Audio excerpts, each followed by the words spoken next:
Marami pa ring netizen ang tila ayaw tantanan ang aktor na si Derek Ramsey at ang asawa nitong si Ellen Adarna. Sa post kasi na ipinakita ni Derek Ramsey, ilang mga netizen ang tila binabash ito at sinasabing pinakasalan lamang ni Derek si Ellen dahil mayaman ang aktres. Narito ang naging pahayag at usapan ni Derek pati na rin ng mga netizens. Comment ng isang netizen, "That baby will eventually have a couple tattoo with a married person, how would you feel?" Sagot ni Derek, "This is the perfect example of how evil the world is. One thing is for sure, when my beautiful daughter grows up, she will have the kindness to forgive people like you." Dagdag pa ng isa, "Ewan ko Derek, kung hindi mapera si Ellen, di mo yan papakasalan.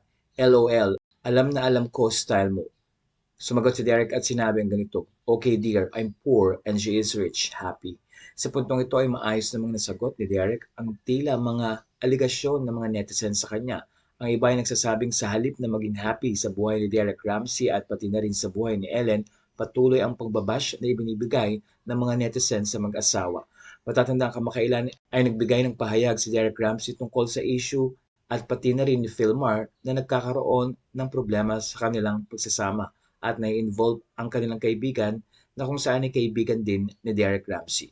Doon ay pinagtanggol ni Derek ang kanyang Swedish na kaibigang babae at sinabing walang mangyayaring relationship between Philmar and the girl.